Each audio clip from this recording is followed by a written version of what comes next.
Challenger. That's enough. Unbeatable.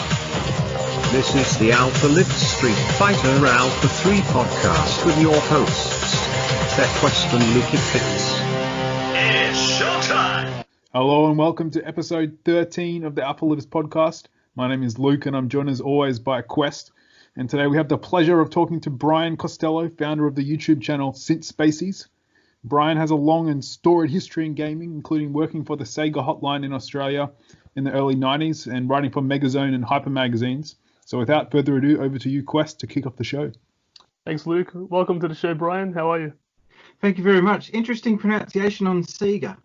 We'll get into that. The Sega. Oh, the day. It's a bit controversial.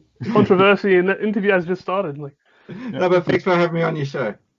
Yeah, well, thanks for coming on. You were scheduled to come on yesterday, but you had a plumbing incident. What happened there?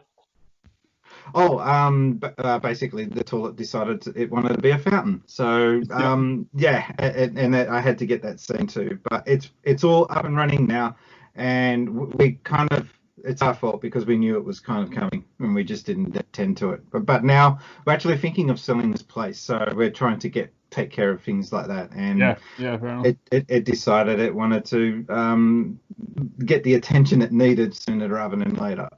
Better out than in. Better in than out. In this case. But, all right. For those who haven't seen your content, how did you get a job working for Sega?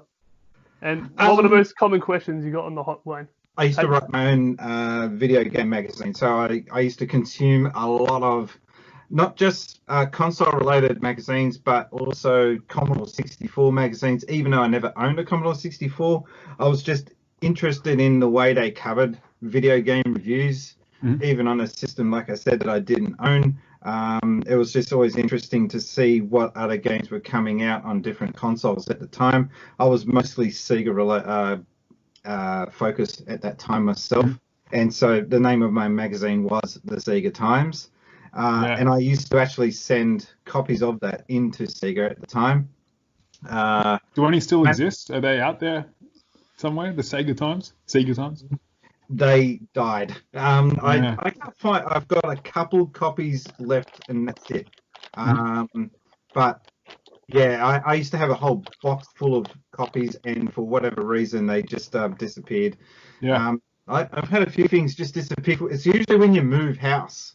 It's funny how that happens. You get all your stuff set up, and you're like, where did I put? Oh my god, it's gone. Yeah. So it would have been pre-internet, right? Are we talking like Master System days or early Genesis days?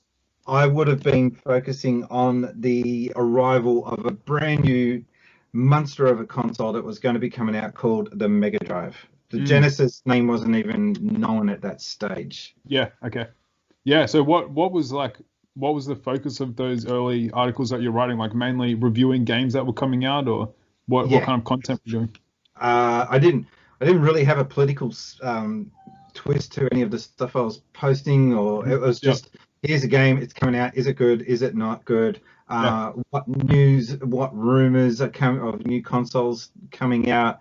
It was all basically just anything Sega related at the time, and Sega was such a big deal at that time here in Australia that you could actually do a whole magazine based on nothing but Sega content, and you could not run out of material.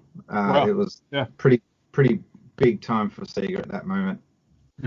So how do you go from sending in your magazines to getting a job there? How did that transition kind of happen? So it turns out that the issues that I was sending in were kind of getting looked at, but not really. But the higher ups, the marketing manager in particular, he took a bit of a notice to it, but he wasn't manager of the hotline at the time, so he didn't really act on it. But him and me used to have quite long phone calls, just me fishing for information of what's coming out, etc., etc. Yeah. Okay. Yeah. They had a change of the guard. A new manager took over the hotline, and one of her first instructions was to clean out some of the old staff members that were there and put some new guys in with more of an emphasis on being Sega focused. And the question that I got asked was, you can read and you can write, obviously, but have you played Alex Kidd in Miracle World? And I said, yeah, I've actually beaten it, which was true at the time. I had I played a friend's cartridge version, and we sussed out how to beat it, and that was enough to get me the job. Wow. Okay, that's the qualification you need back then. Yeah, and I can still recite the end code to this day. Oh wow. Okay, but you have to be a Sega member for you to tell us.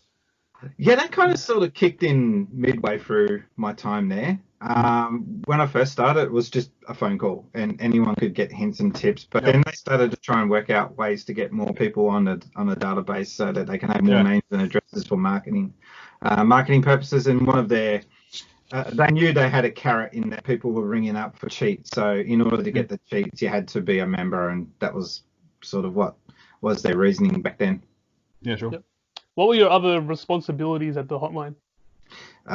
We used to get EPROMs, which are ROM boards, which were beta versions of games. Some of them were incomplete. Some of them were near to completion. Some of the games just never got released. And we would be told, we want you to look at this game and tell us, is this something that would be marketable in Australia? Would this sell? That was one little task. We used to get games to review for Magazine, which was the in-house published magazine here, and it was quite popular in Australia at the time.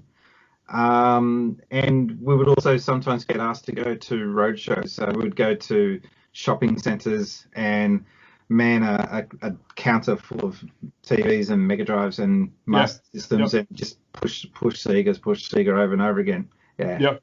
What kind of things were you looking for when you were reviewing like games that were soon to be released for whether they were suitable for Australia? Like what separated, say, the North American or Japanese market from Australia? I guess instant appeal to parents was the number one thing, because it was a very family orientated era, obviously not like now.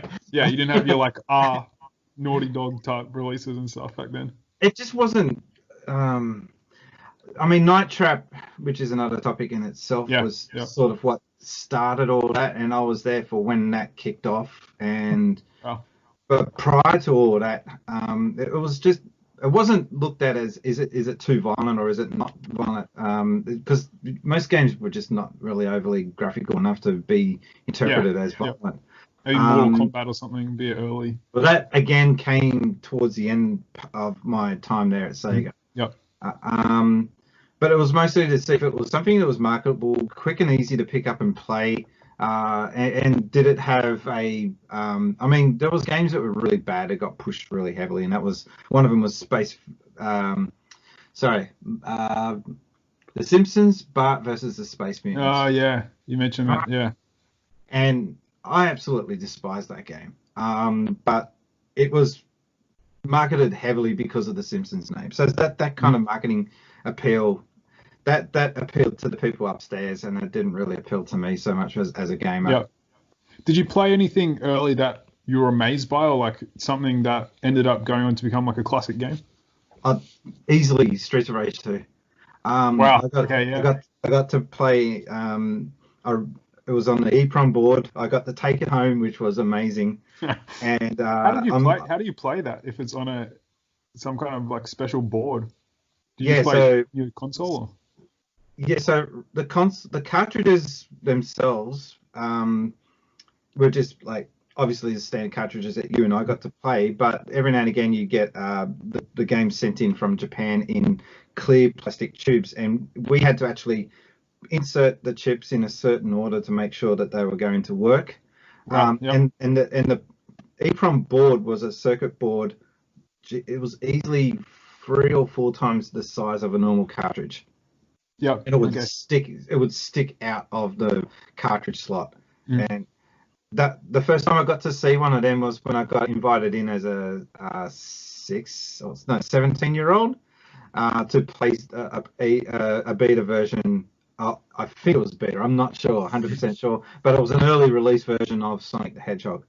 And I got to see that before my time starting there. So, but getting to take one of those home to play a game that I knew was going to be big, because the minute I played it, the first level track that you get to hear, because I was already by that stage a Streets of Rage fan.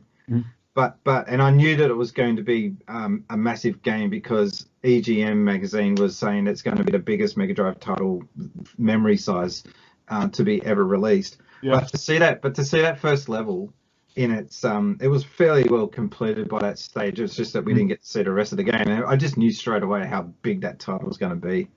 Yeah, that's amazing. Yeah, I notice you often mention in your reviews like the soundtracks of games. Like what is that an important part of the game for you, or like what's your relationship to soundtracks?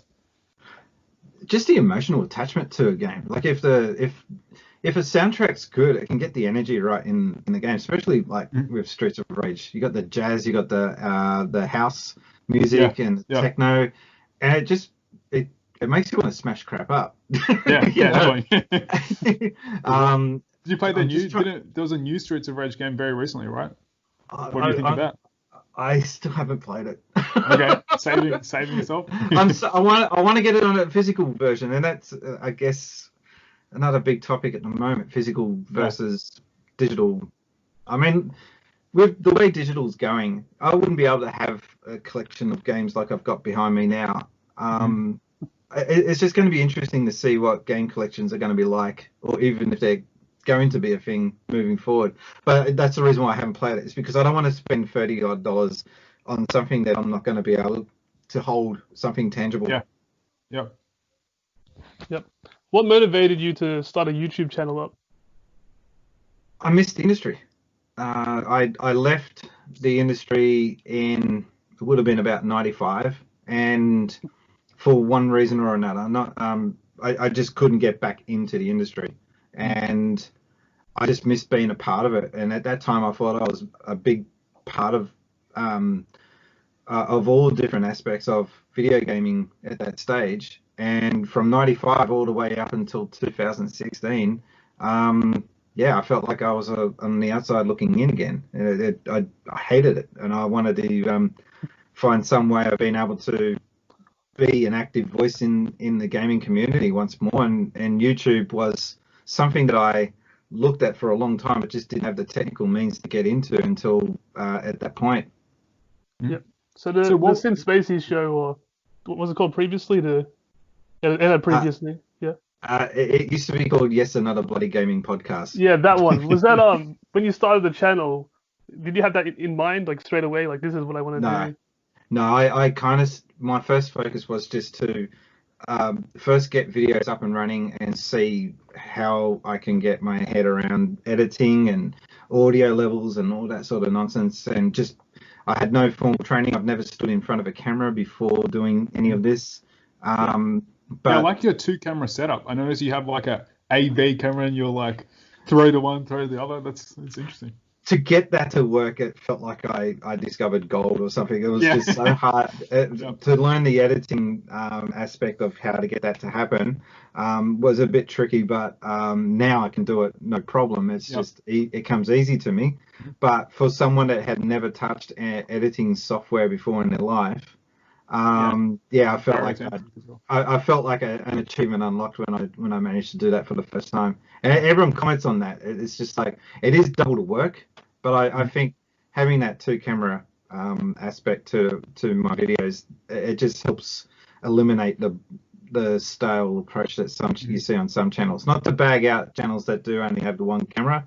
With YouTube, you need everything you can get to try and stand out from other channels. Yeah, for sure. So you had Top Hat Gaming Man on your channel. How did you get in contact with him, and what was it like having him on? So I knew he was in Australia, and I was following his channel by that stage when he was. Oh, sorry, that was right in the eardrum. So I knew he was in Australia, so I was thinking of ways of being able to approach him, but I'm kind of shy in approaching bigger channels, and he was only 5,000 subscribers at that stage, but to me that seemed out of my league, which in hindsight is crazy. But what were you at the time? I hadn't even had 50 at that stage. I was so tiny. And someone that follows me on Twitter, who's no longer on the platform, was a major fan of both of our channels, and he reached out to Top Hat Gaming Man and told him about me, and he was insisting that I contact Top Hat Gaming Man. So I thought, what the heck, I'll try it. So I sent Top Hat Gaming Man a message to say, you do realize you're only a couple of postcodes away from where I am right now, and I am open to doing a video with you if you're interested. And I had to sell why that would be something that he would want to do, and that was all I had to mention was I used to work for Sega, and that got his attention. Yeah, definitely. Yeah. But to answer another question, what was he like to work with? Yep. He's incredibly shy in person. He's not like the persona you see in front of the camera. He's really? Very, very different when you meet him face to face, and a quite nice guy to chat with. And he understood that I was very inexperienced with YouTube at that stage. He had his brother with him who was a professional cameraman, and I was a bit difficult to work with because I wanted background music, and then it was because I didn't know how to edit that stuff in at that stage. So you would just play the music live in the background and have it in the background, which in hindsight, like, I would never do that now. But that's how I used to. So before doing YouTube, there used to be GameSpot.com that used to allow you to upload videos back in 2006 or it was 2006, which is quite a while back now. That's like when That's when YouTube started, right? Yeah, right around there. Yeah, the early days of web video, like 240p, all this kind of stuff. So I had a camera that could record to SD card at that stage, which was quite a big deal back then. So I did 2 videos, and I wish I could get them now because I can't find them. Yeah. But I had his Johnny running in the background as just background noise. Yeah. Okay. So as a YouTuber, have you had any problems with YouTube, whether it's the ads or any technical issues? My AdSense account is 100% broken.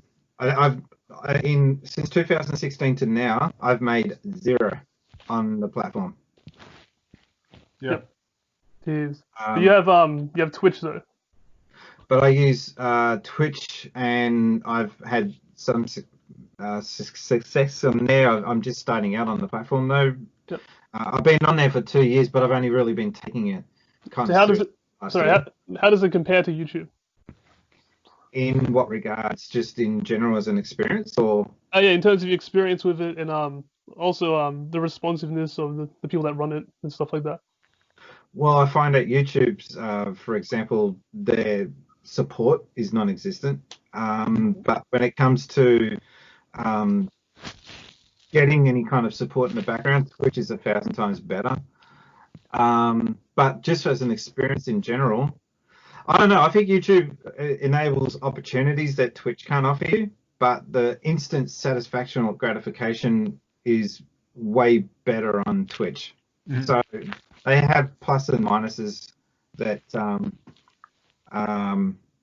that you have to both consider on one or the other. You can stream on YouTube, and I've done that a couple of times, but I've always seen Twitch as being a more serious platform for streaming. But there's a new, I don't know if you guys heard, but there's a new platform that's possibly going to come up involving Dr. Disrespect. Really? No, we haven't heard about that. What's that about? Well, you know how he got banned off Twitch, and everyone was suspecting all the most sinister things that could have gone wrong.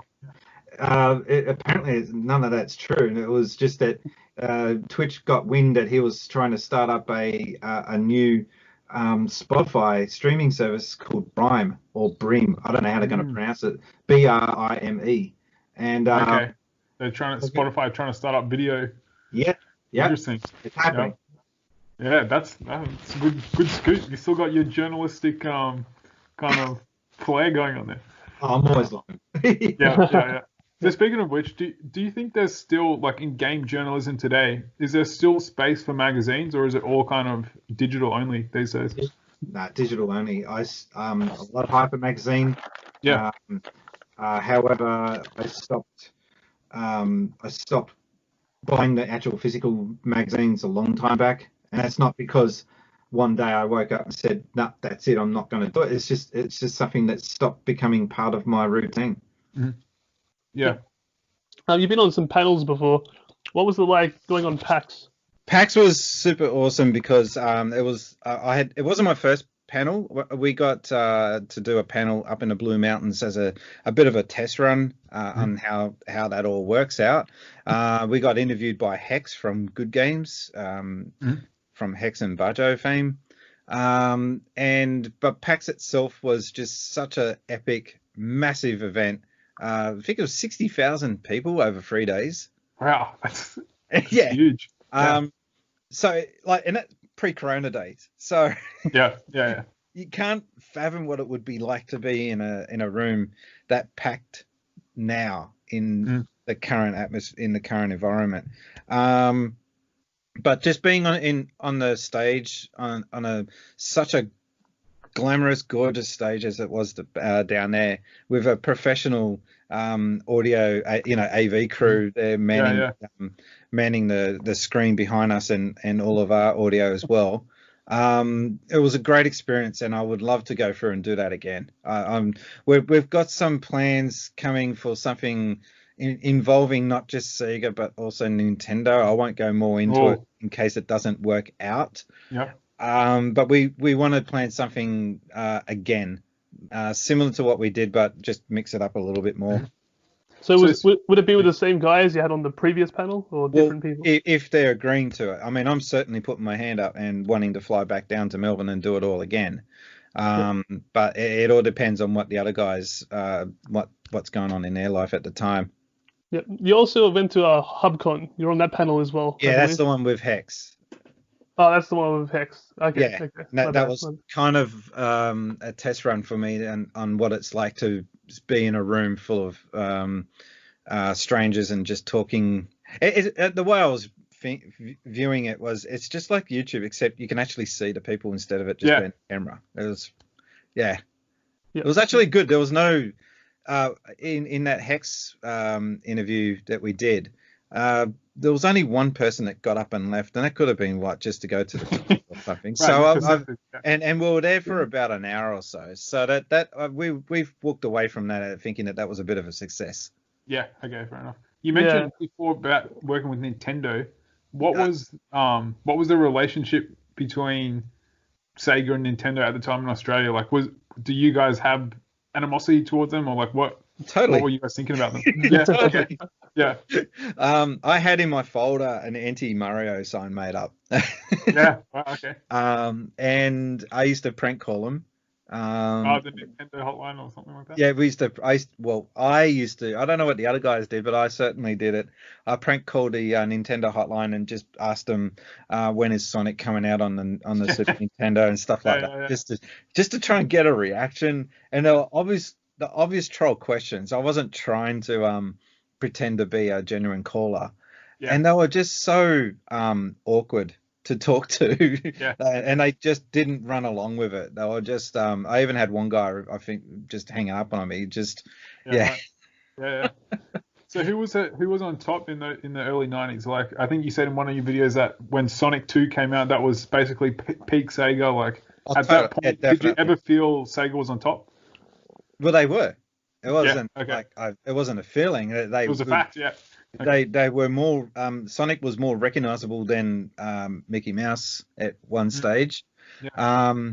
That was when it looked like Sega could be the top dog moving forward. It was all hinging on that moment in time.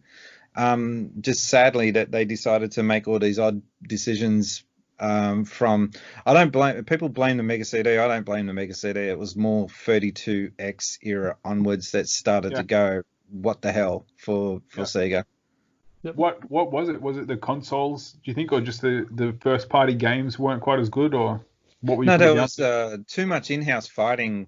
Instead of both Sega of America and Sega of Japan coming together to take on the common enemy, which at that time was Nintendo, and they were too busy trying to outdo each other. And I get that in order to come up with the best possible product to take forward, you need that in your company. Mm-hmm. They took it too far. They were hiding secrets from each other, and the Saturn was being developed without the Sega of America's knowledge of the whole thing, and so therefore Sega of America were thinking, right, well, 32X is where we're going from here on. And then all of a sudden, oh, by the way, there's this Saturn thing coming out. And it was like, well, what are we doing, guys? Yeah. And they burnt a lot of people. And I read a post on Twitter from someone that was probably around coming into teenagehood at that time. Mm-hmm. And they said that my parents bought a 32X, and the amount of cords coming out of the back turned my parents off Sega for good. That's a powerful thing. Just from cords. The cords alone was what turned them off. Just that little user experience. It doesn't take much, no. Yeah. Could you see him getting back in the console game? Sega getting back in 2020? No. Yeah. No. Never? They're just too far gone? No. I mean, Atari have proven that, well, Atari, I don't know what drugs they're on, but I don't know. Like, it would be a novelty more than anything else. I mean, they just showed that they can be successful in releasing a novelty device, where I think the Mega Drive Mini takes on the Super Nintendo Classic in more ways than one. In some cases, it beats it, in my opinion.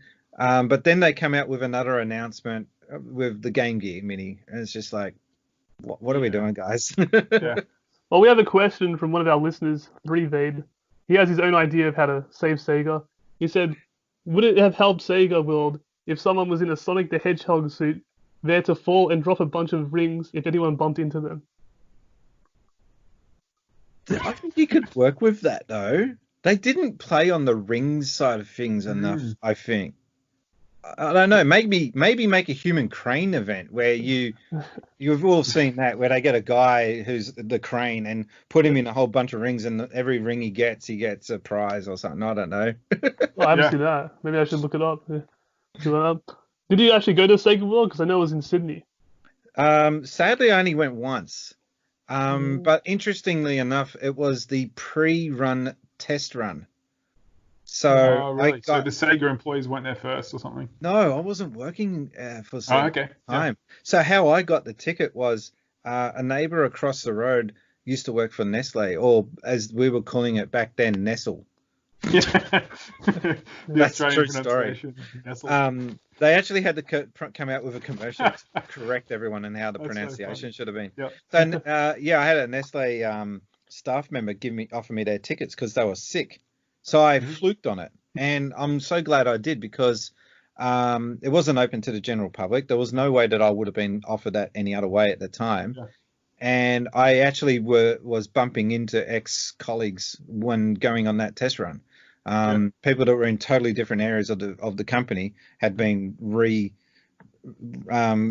moved over to a totally different. One guy that used to do all the polystyrene cutouts for all the shop displays, he was then turned into a roller coaster attendant. Wow. Okay. Well, interchangeably. What is your most memorable video on the channel? Oh wow, I'm proud. There's two answers to this. The one I'm proud of the most is my Dreamcast video. Okay. That's the one where I felt like I was a real YouTuber. Yeah. And that was the first time I really took on trying to do some sort of serious editing with a video, because it's time consuming, and I don't really have a lot of time to spend on these videos, and I get too anxious. I just want to get the video out and work on the next video by the end of it.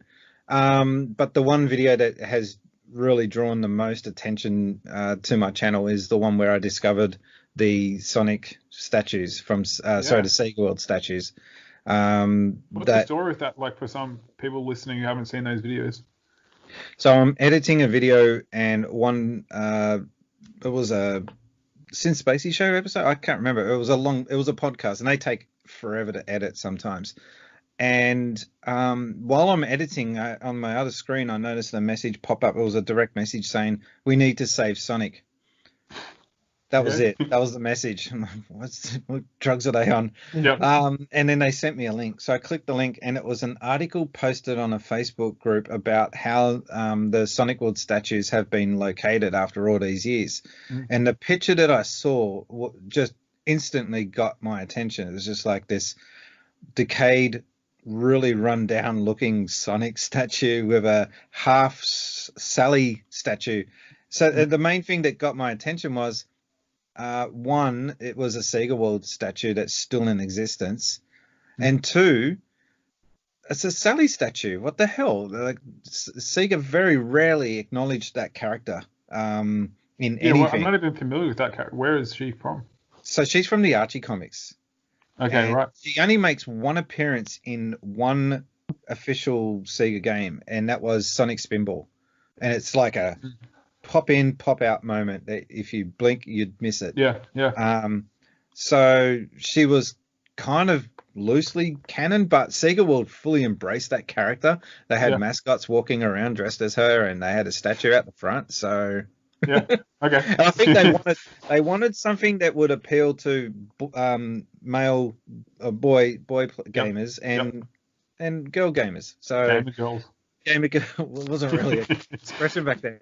Sure. Totally different topic. Moving away from that one. But they wanted to address both demographics, and so they, rather than having Sonic and Tails out the front, they thought it would be better to have try and bump up the character of Sally. Yep. You went to Xbox Fan Fest. What were your memories of it, and how did you get a controller out of it? Oh man. So I got wind that they were going to do the Fan Fest, and I was just on that from the word go. I took a sickie to get there, and I lined up. Everything that I went through was on my video, but I lined up thinking that if I go, I was getting updates that there was already like 50 people in the queue, and they were only going to open it up to 200 people. So I was really anxious getting in there, but when I lined up, they didn't fill up the whole 200 people. They didn't get 200 people to go to this thing. And it was over 3 days, so it was a big commitment time-wise from people, but totally worth it, and I would definitely do it again. The first day we got to go out to Eastern Creek after meeting up in the city, so they gave us a bus trip out to Eastern Creek, and the whole day was just spent doing drag racing. Not drag racing, drifting. Drifting. Okay, yeah, I was gonna say.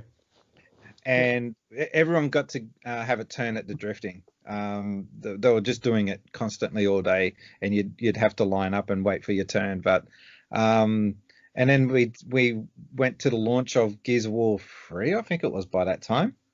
God, I was dating myself a bit there. And the Forza, it was for the whole thing was for launching Forza Horizon 3. Yeah, and then on the final day, we just got to see a sneak preview of what the Xbox stand was going to look like at EB Expo. Rest in peace. It doesn't exist anymore. It's gone. Another real life gaming thing gone the way of magazines. Yeah, well, they were absorbed by PAX. Yeah, okay. So we got to ask this. We're actually a Street Fighter podcast. So I noticed in the back you've got your Street Fighter. Is that a scarf there? Yeah, yes. Beautiful. $3. $3, yeah. Is it always there, or you got it out just for the podcast? No, I'd love to say I got it out. No, it's always there. I love Street Fighter 2. So when Street Fighter 2 first came out, I was actually poo-pooing on it, and I thought, I was a Mortal Kombat person at the time. Okay. Yeah. And everyone was just in the arcade, or this is when it first came to Sega? Yeah. Arcade. It wasn't even on console by this stage. Yep. And everyone kept talking about Street Fighter, and I've always been a person that I can't stand the mainstream. If something's mainstream, I'm always sus on it. Yep. But it was when I got to play it for the first time, and I just saw how in depth this game was compared to anything else that was out at that point, and how you can have two players have totally different game styles taking on each other and have weaknesses and strengths against each other. Yeah. It was a magical game, and still holds up. Apart from the slowness of the first initial release, that was a little bit like playing on the moon or something. But they sped it up since then for sure. Yeah, hyper fighting, man. You just ramp that up to 10 and hold on. Yeah, overclock the arcade machine. Yeah. You've mentioned to me before that Metal Jesus Rocks. You didn't like the way that he treats his fans sometimes? Like, what sort of things have you seen him do? The one, I mean, he e-begs. I e-beg, but not like that. I simply let people know that if you like my channel, and the fact that I'm not making any money from doing it, if you want to help, you can, and here's a way to go about it. And it's up to people. I look at it as like a tip jar. But he purposely goes out of his way to mention the fact that he had his basement flooded. So rather than using all the massive money that he was probably making from all the views that he was getting at that time, because his channel was auto-suggested on my YouTube constantly for weeks. It's not now because I've gone off him. Yeah.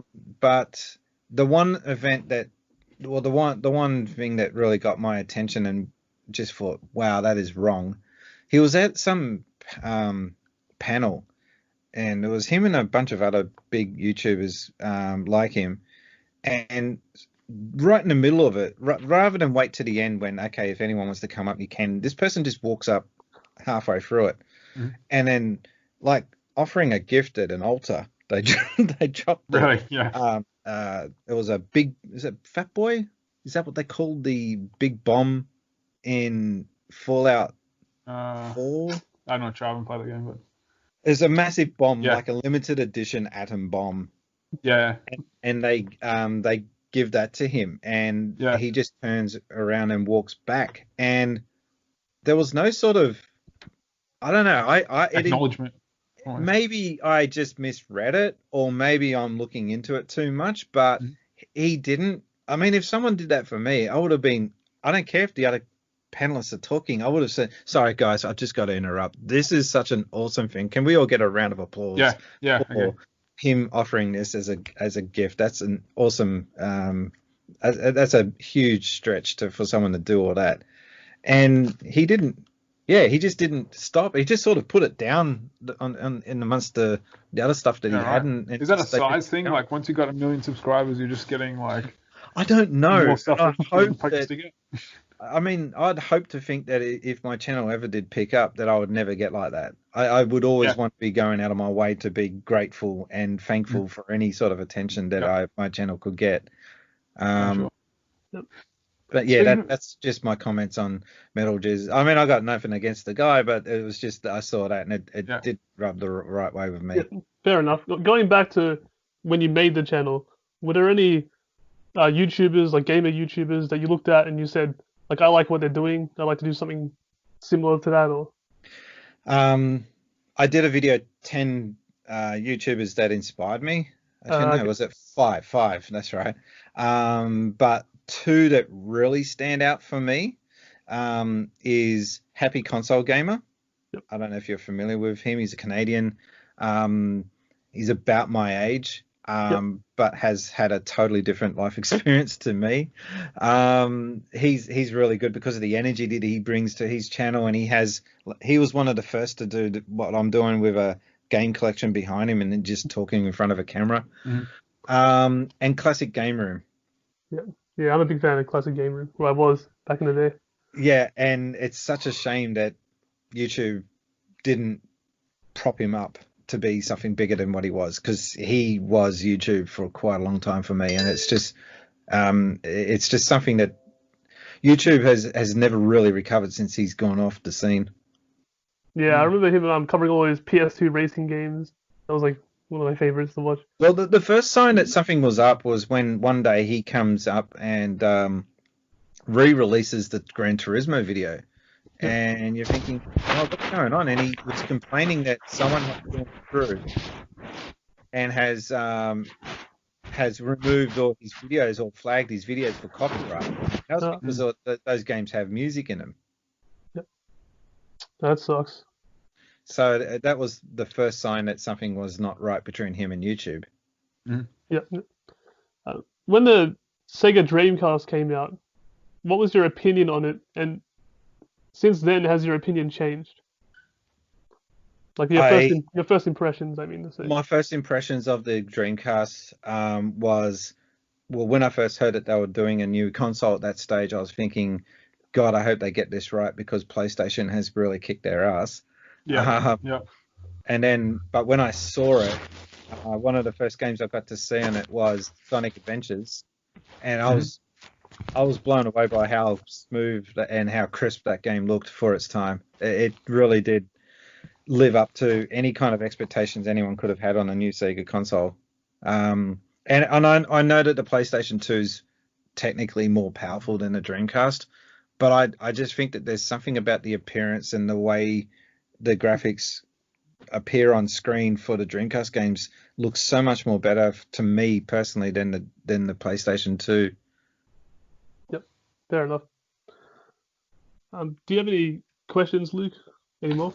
Yeah, I got one more question before we wrap up. Like, how do you explain the kind of modern interest in retro games? So I feel like in the last maybe 5 or 10 years, there's been a lot of interest, especially in that late 80s, early 90s, like kind of Nintendo / Sega heyday. Like, where do you think that's coming from? Oh, I think it's a lot of kids that have grown up since then have become cashed up adults. Yeah. They're going back on their childhood and remembering that kid that had the Neo Geo, or remembering the kid that had the Mega CD, and they're now able to scrounge a thing called eBay and actually purchase one. So I think I wouldn't call it midlife crisis. We're still not quite there yet. Yeah, maybe a quarter life crisis. Yeah, but it's definitely a case of a lot of enabled gamers from back then are now able that's to. That's a good term, enabled gamers.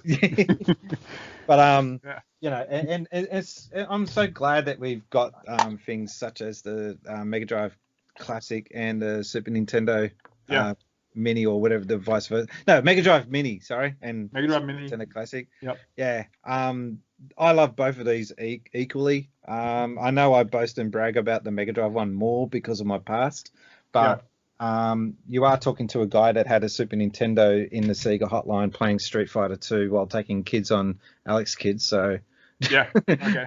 I fully embrace both. they let you bring that in there? It was weird that the CEO was actually walking past one day while I was playing while I was playing Super Nintendo.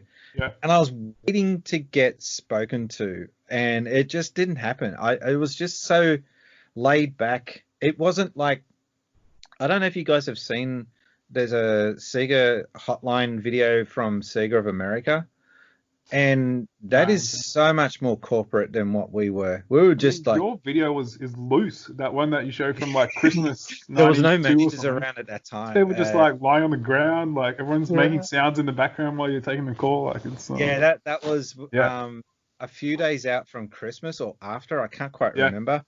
But there was no managers. They were all on annual leave. Yeah. Okay. So then when the cat's awake. Yeah, exactly. That's what you said in the video. Now, I've actually, I wanted to ask this. I got one question for that video. Right near the start, you say, "Oh, I'm going to cut out this next part," and then there's a sudden cut. What's the lost footage there? There must be some missing footage. Trying to work out the part you're talking about. It's right near the start of it's kind of near the start. You say like, "Oh, I'm going to cut out this next section because this is no good. I got to cut this out." And then there's like a sudden cut, and then you keep going. I think I used the word gay or something in there, and I knew that it was not going to be something that would hold up in this day and age. Yeah, there you go.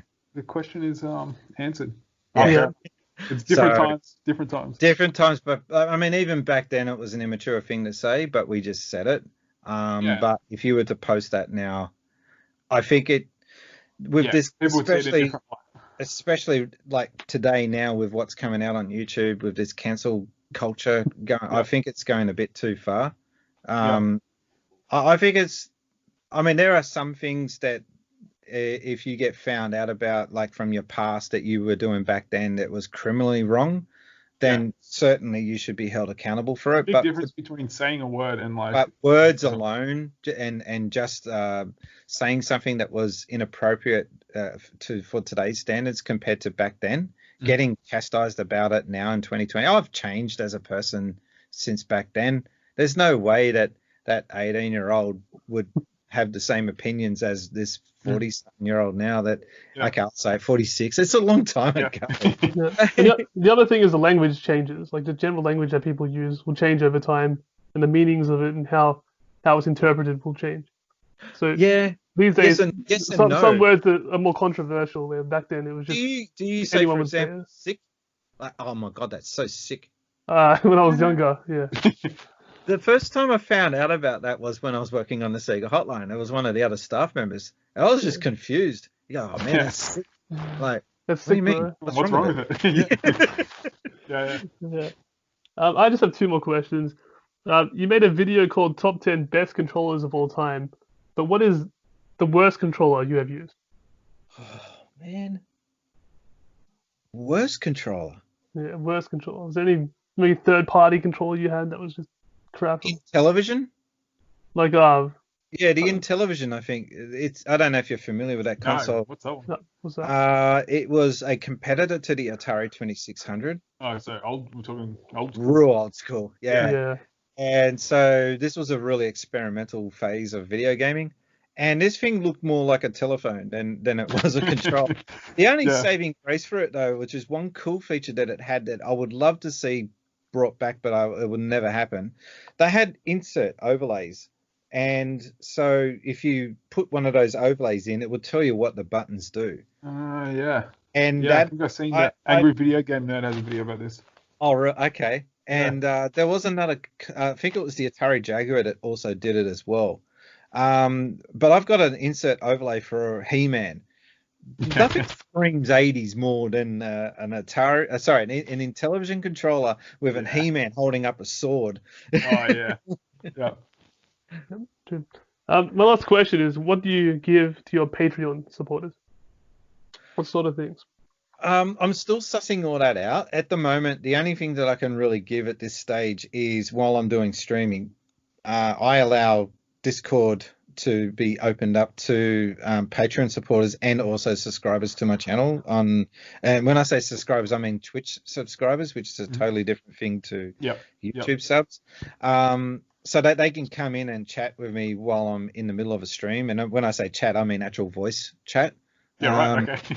So, and I've got it set up so that it blocks out or filters out people who are not subbed or are not Patreon supporters. I had to do that because there was a couple of people that were coming in and just saying stuff online that I just didn't want to be on there. Yeah. so Okay. I had to work out a way to filter it, and that was the best thing I could come up with. But I'm still, I'm struggling to try and figure benefits to give to Patreon supporters because I'm still sussing out my channel. I've just got merchandise set up for the first time recently. So you got shirts. Oh, I got I'm wearing the jacket now, the hoodie, the old logo. Don't change your logos in a hurry, boys and girls, because when you do that, you then got to go through and change all your social medias. You then got to go through and upgrade new merch. And merch. Yeah. Then you've got vintage merch. Yeah. I like having that historical first logo now and that's the reason why I won't remove it from the site, because there might be some people out there that go, I like your old logo better, so they'll buy that instead. The old stuff. Yeah. Well, you did change your Discord logo. That had a few different opinions on it. I've had mostly positive. I did get one or two people saying I liked your old logo better, and I understand why they would like it. I actually do like the black and white design, but I just felt that with recent personal events, like, I know this is going to sound so sad and trivial, but my cat passing away, that just got me really worked up. So I had to look at changing a few things, and so the logo was the first thing to go. Yeah, well, I like the new logo better. But I was a bit confused when I saw it. I was like, I'm not part of this Discord. What's this about? But I clicked it and I'm like, it's in Spaceys. But that's what I had to say, man. Thanks for coming on the podcast. No, thanks for having me on.